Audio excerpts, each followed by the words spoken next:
Il y a du nouveau sur l'affaire Log5 et je suis tellement fière d'avoir pris sa défense. On vous résume tout en 1 minute. Et pour ceux qui n'ont pas suivi la polémique, je vous invite à regarder mes précédents TikTok. Je vous explique tout.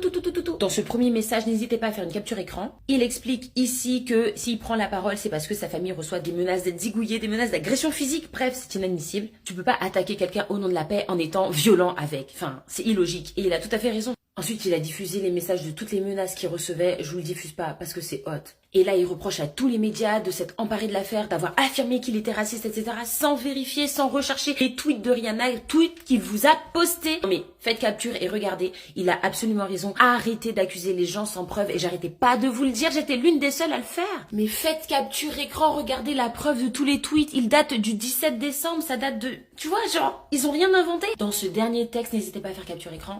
Il dit ici, si je suis raciste, pourquoi je n'ai jamais créé de personnage raciste? Ouais, ça peut s'entendre. Par exemple, quand on voit Dieudonné, après moi je sais pas s'il est raciste Dieudonné, mais genre c'est limite, tu vois. Ici, il s'excuse pour sa maladresse, au moins il reconnaît sa maladresse, et ça c'est bien. On peut lui pardonner ou pas? Moi je lui pardonne. Hein. Et ici, il dit que personne dans sa famille n'est raciste, et ça aussi je veux bien le croire. Et il termine en disant, si je souhaite éteindre ma carrière un jour, je sais comment faire. T'inquiète pas, Logan, ta carrière n'est pas finie, moi je suis derrière toi. C'est une injustice que tu subis, certes c'était très maladroit, mais je le répète, ça ne prouvait pas qu'il était raciste. Maintenant qu'on a les tweets, moi je suis quasi sûre que sa famille n'est pas raciste non plus. Log5 a déclaré hier que sa famille recevait des menaces d'être zigouillée, même d'être agressée physiquement. Et là moi j'aimerais vous parler avec le cœur parce que moi depuis le 7 octobre, je suis accusée de racisme, je subis du cyberharcèlement, des menaces.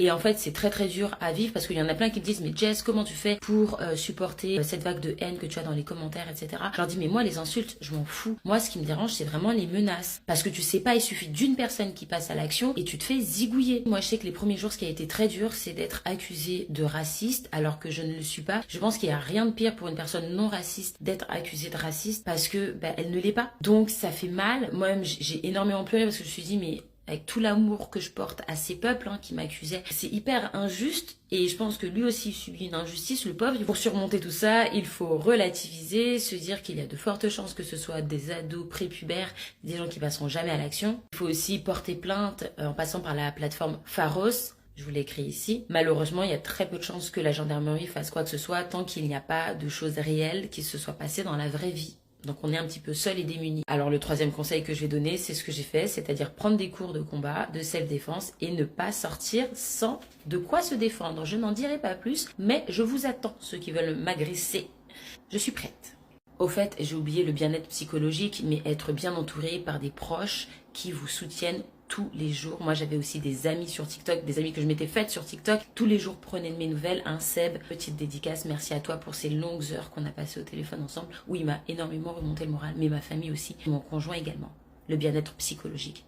Est-ce que Log5 aurait dû présenter les tweets tout de suite pour désamorcer la bombe? C'est ce que tu sembles me dire et je vais te donner mon avis. Depuis le 7 octobre, je suis accusée de racisme également et j'ai subi ce type de bad buzz et les menaces. Avant de présenter mes excuses, j'ai attendu 3-4 jours afin de comprendre ce que l'on me reprochait. Parce que sincèrement, je ne le voyais pas. J'ai donc pris le temps d'excuser ma maladresse, d'expliquer l'objectif de cette vidéo. Et malgré ça, les haters ont toujours trouvé quelque chose à redire. Ouais, t'as vu l'expression de ton visage, t'as vu ton regard, tu n'as pas mis le hashtag humour. Alors que j'avais mis le hashtag humour. La vérité, c'est que quand les gens sont convaincus que tu es coupable, quel que soit ce que tu pourrais faire ou dire et le timing à lequel tu le fais, ils trouveront toujours des arguments pour prouver que tu as tort et qu'ils ont raison. Je le répète, je suis convaincue que toute cette histoire ne prouve pas que lui, il est raciste. On peut avoir des doutes sur ses parents. Et quand bien même il serait raciste, absolument personne ne mérite les menaces, le harcèlement et le cyberharcèlement. Il faut laisser faire la justice. Nous sommes tous des êtres civilisés, en principe.